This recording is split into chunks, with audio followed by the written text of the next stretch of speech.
समन्ता चक्रवालेषु अत्रा गच्छन्तु देवता अत्रा गच्छन्तु देवता सद्दं मुनिराजस शृण्वन्तु सग्मुखदं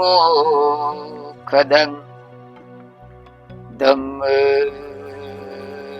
श्रवण कालो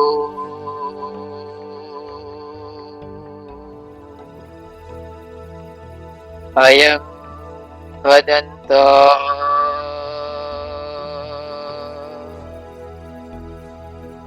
धम्म श्रवण कालो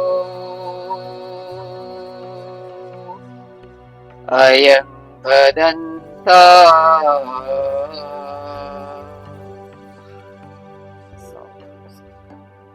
भवात् दीपतुल्याय सायु सन्तत्ति आखयम् परूपमाय सम्पस्सं भावये मरणं सति महासम्पत्ति सम्पत्ता यथा सत्ता मता इथ तथा अहं मरिष्यामि मरणं मम हे सति उपत्तिया सहे वेदं मरणम् आगतं सदा मरणत्थाय ओकाशं वधको वीय एषति वधको वीय एषति ईशकम् अनिवतन्तं सततं गमनो सुखं जीवितम् उदयार्थं सूर्यो वियधावति सूर्यो वियधावति विज्जु बुबुल उत्साव जलराजी परिखयं घातको वरिपुतस्य सबथापि अवारिया सूयसत्थामपुण्यद्वि बुद्धि बुद्धि जिनद्वयं घातेसि मरणं क्षिपं कातु मादि सखे कथा कातु मादि सखे कथा पच्चयानंच वेकल्या बाहिर जंतु पद्दवा मरामोरम निमेषापि मर्मानो अनुखणन्ति मर्मानो अनुखणन्ति। विश्व वंदनीय महाकारुणिक भगवान तथागत सम्यक संबुद्ध को पंचांग प्रणाम करू છું। બાબા સાહેબ ની પ્રતિ કૃતજ્ઞતા વ્યક્ત કરું છું। આપ સૌ શ્રદ્ધાવાન ઉપાસક ઉપાસિકા ડાઈબેન માતાજીનો પરિવાર અને આપ સૌ શ્રદ્ધાવાન ઉપાસક और ઉપાસિકા આજે એક ધોળાભાઈ ગુમાનભાઈ પરમાર એમની પુણ્યતિથિ નિમિત્તે એક નાના કાર્યક્રમનું આયોજનમાં આપણે બધા ભેગા થયા છીએ। તો એના વિશે આપણે થોડા મૃત્યુ પ્રસંગ ઉપર ધર્મદેશના સાંભળીશું। ભગવાન તથાગત સમ્યક સંબુદ્ધ એમનો ધમ્મ આપણા જીવનની વાસ્તવિકતાનું નિરૂપણ કરે છે। આપણે ઘણી બધી પ્રવૃત્તિ કરીએ છીએ આપણે પ્રવૃત્તિ કરીએ છીએ તમામ પ્રવૃત્તિ આપણા જીવનની તમામે તમામ પ્રવૃત્તિ નાની નાની પ્રવૃત્તિ બધી જ આવી જાય। અહીંયા બેઠા છીએ આપણે ધર્મદેશના સાંભળીએ છીએ એ બધી જ પ્રવૃત્તિનો આશય શું છે એનો હેતુ શું છે મુખ્ય હેતુ શું છે। આપણે પૈસા કમાઈએ પૈસા કમાઈએ ઘર બનાવીએ છત બનાવીએ બધું કરીએ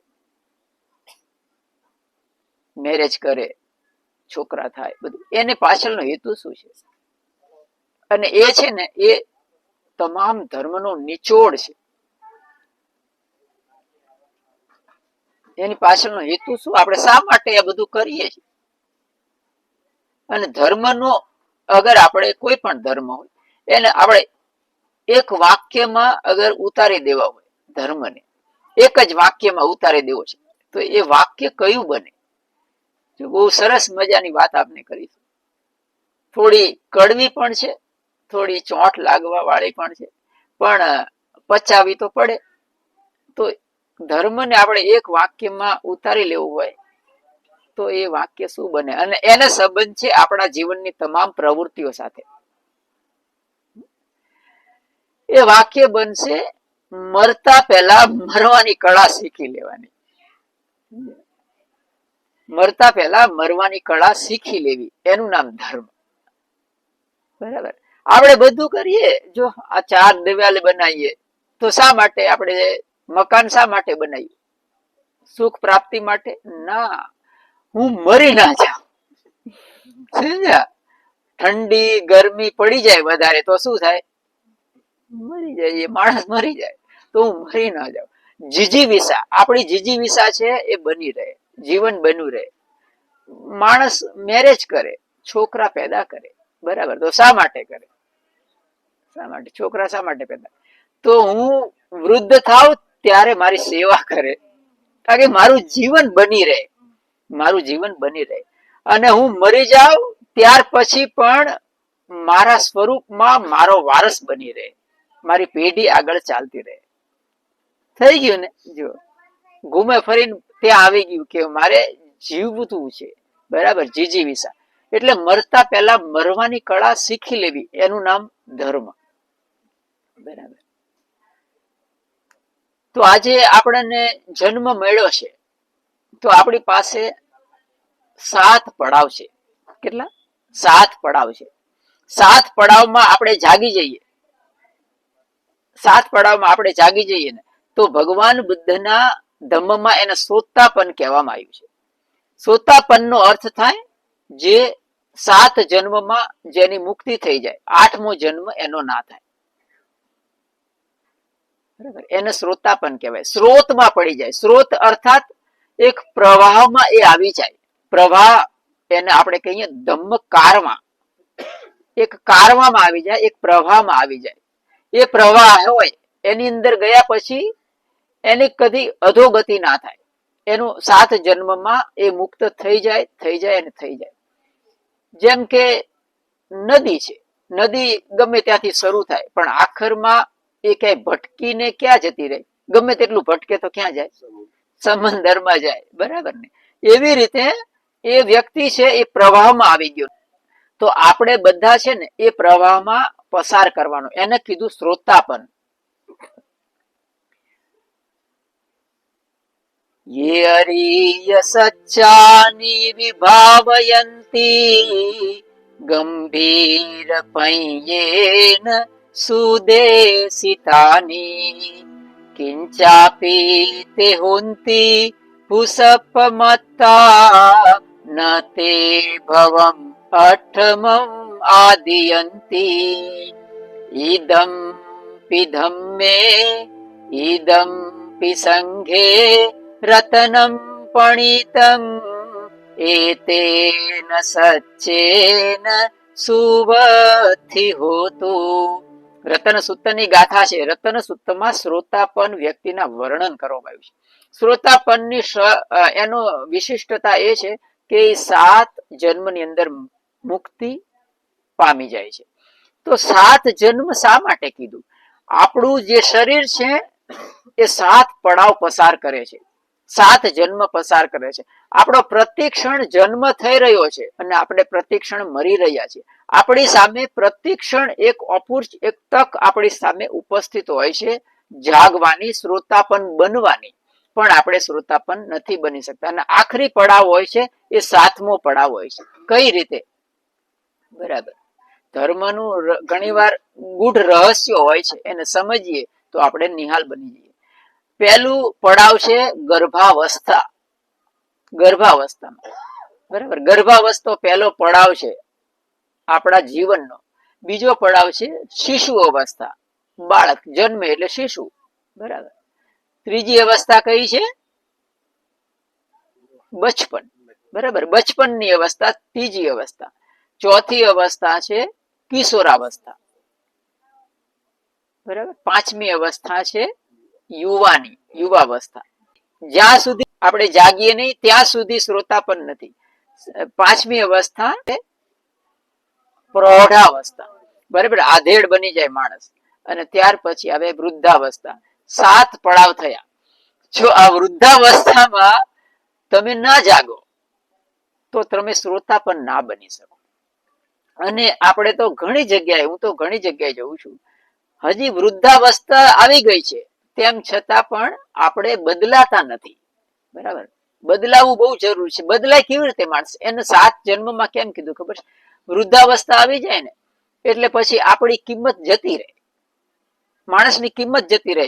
માણસ છે ને પ્રૌઢાવસ્થામાં એને ખબર પડી જાય શું દુનિયાદારી છે, લોકો શું ઈચ્છે છે. બરાબર, લોકોનું આખી પસંદ નાપસંદ શું હોય છે, દુનિયામાં ક્યાંય પોતાનું પરાયું છે કે નહીં. બરાબર ને? તો એ વૃદ્ધાવસ્થા એ 7મો પડાવ છે. એ 7 એટલે જો 7મી અવસ્થામાં એ જાગી જાય ને તો એને અનિત્યતાનો બોધ પેદા થાય એની અંદર, કે આ બધું ખોટું છે. પછી એની અંદર છે ને મોહ માયા છે ને બધું છૂટી જાય, એકદમ નિર્લિપ્ત બની જાય એ વ્યક્તિ. બની જાય તો, અને બની જાય ને તો એ છે ને મુક્તિની માટે છે ને મુક્તિના દ્વાર ખુલી જાય. સમજી? એની માટે એને એમ કહેવાય શ્રોતા. પણ એ સ્ત્રોતમાં ચડી ગયો, એને એની સામે છે ને એક માર્ગ સ્પષ્ટ બની ગયો કે આ બધી વસ્તુ છે એ સાર્થક નથી. બરાબર, તો એ વ્યક્તિની માટે માર્ગ સ્પષ્ટ બની જાય.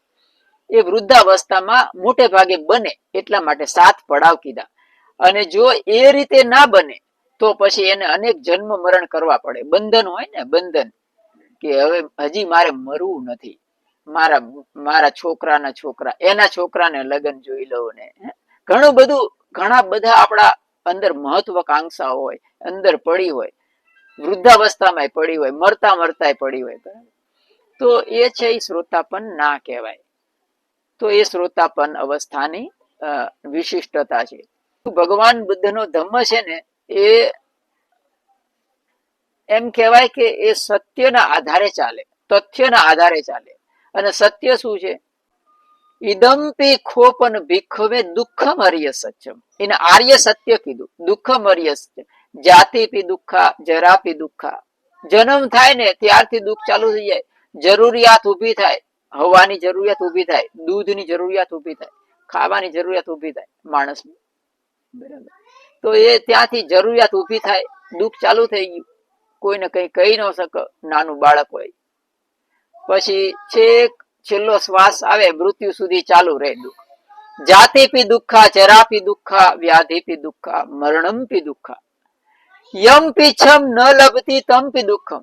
આપણી ઈચ્છા ને પ્રમાણે થાય નહીં. બરાબર, આપણે ટીવી જોઈએ, ચેનલ, આપણે કોઈ ચેનલ જોવી હોય, બાળકોને બીજી ચેનલ જોવી હોય. બરાબર, બધાને અલગ અલગ વસ્તુ જોવી હોય, આપણી ઈચ્છા મુતાબિક નથી થતું. આપણે એમ ઈચ્છતા હોય કે આપણા દીકરા દીકરી છે, આપણે કહીએ અહીંયા મેરેજ કરે, અને એનું કઈક પસંદ અલગ હોય, એવું હોય. ઘણું બધું બનતું હોય, તો આપણી ઈચ્છા મુતાબિક ના થાય, એનું પણ દુઃખ છે. તો એ રીતે છે સંસારમાં દુઃખ છે. તો દુઃખની મુક્તિ માટેનો માર્ગ છે એને દુઃખ નિરોધ ગામીની પટીપદા કીધું છે. જાગ્યા ત્યાંથી સવાર. બરાબર, જયારે આપણે જાગી જઈએ ને તો આપણને મળી જાય. બરાબર, આપણને પ્રાપ્ત થાય એક માર્ગ, તો એના ઉપર આપણે ચાલી શકાય.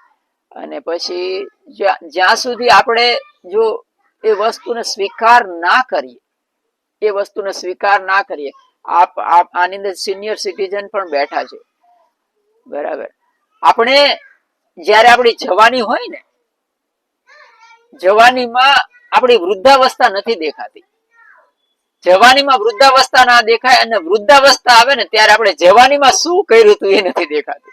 એટલા માટે જે હું પહેલી જે ગાથા બોલ્યો એમાં એ જ આવ્યું, પવાત દીપ તુલ્યાય સાયુ સંતતિ આખા. પરોપમાય સંપસમ. પરોપમાય નો અર્થ થાય બીજાની ઉપમા લેવાની. બરાબર, આપણે તો મરીને ના જોઈ શકીએ, પણ બીજાને આપણે સ્મશાન લઈ જઈએ, કોઈને સ્મશાન લઈ જઈએ, સ્મશાને જઈએ, તો એમ કે પરોપમાય સંપસમ ભાવયે મરણમ સતી. મરણાનું સતીની હંમેશા ભાવના કરવાની, કે બીજાની ઉપમા લેવાની કે બીજા મરે છે તો બીજા જ મરે છે એવું નહીં, મારે પણ છે પણ એવી રીતે આપણે એની ઉપમા લઈને સમજવાનું એ વસ્તુ, તો આપણું જીવન છે એ સાર્થક. વૃક્ષની ઉપર ફળ હોય બરાબર, તો ફળનું ભવિષ્ય શું છે? ફળનું ભવિષ્ય શું? પાકી જાય, કાચું હોય પાકી જાય, નીચે પડે, તૂટી જાય, ફૂટી જાય, માટીમાં મળી જાય બરાબર. ફલાનમેવ પક્કાનમ પાતો પતન તો ભયમ એવમ જાતાન મચ્ચાનમ નિત્યમ મરણ તો ભયમ. જે જીવિત છે એનું મૃત્યુ એવી રીતે આવે, ફળનું જે ભવિષ્ય એવી રીતે પાણીનો માટીનો માટલું હોય બરાબર, એનું પણ એ જ ભવિષ્ય. ગમે એટલું વર્ષો સાચવીએ પણ એનું આખરે એ જ ભવિષ્ય હોય. તો એ પણ એમ કીધું કે યથાપી કુંભકારસ કથા મતિક ભાજના સબ્બે ભેદન પર્યંતા એવમ મચ્ચાન જીવિતમ. બધાનું એ જ ભવિષ્ય હોય છે બરાબર. તો જે આપણને જીવન મળ્યું છે એમાં આપણે એને સાર્થક કરીએ. આપણે મૈત્રી ભાવ, મારી પાછળ પાછળ ગાથા બોલજો. સબકા મંગલ, સબકા મંગલ, सबका मंगल, બોલો. सबका मंगल हो रे, सबका मंगल, सबका मंगल, सबका मंगल, बोलो. सबका मंगल, सबका मंगल, सबका मंगल हो रे, सबका मंगल होय रे। दृश्य और अदृश्य सभी, दृश्य और अदृश्य सभी जीवों का मंगल हो रे, जीवों का मंगल होय रे। जल के थल के और गगन के, जल के थल के और गगन के, जल के थल के और गगन के, जल के थल के और गगन के, प्राणी सुखिया हो रे, प्राणी सुखिया होय रे। निर्भय हो निर्भैर बने सब, निर्भय हो निर्भैर बने सब, निर्भय हो निर्भैर बने सब, निर्भय हो निर्भैर बने सब, सभी निरामय हो रे, सभी निरामय होय रे। सभी निरामय हो रे, सभी निरामय होय रे। तेरा मंगल मेरा मंगल, तेरा मंगल मेरा मंगल, जन जन मंगल हो रे, जन जन मंगल होय रे। जन जन सुखिया हो रे, जन जन सुखिया होय रे। साधु साधु साधु साधु, बुद्धं नमामि, बुद्धं नमामि, धम्मं नमामि, धम्मं नमामि, संघं नमामि, संघं नमामि, अहं वन्दामि सर्वदा. अहं वन्दामि सर्वदा. અહીંયા આપણે કાર્યક્રમનું સમાપન કરું છું. આપને કોઈને કંઈ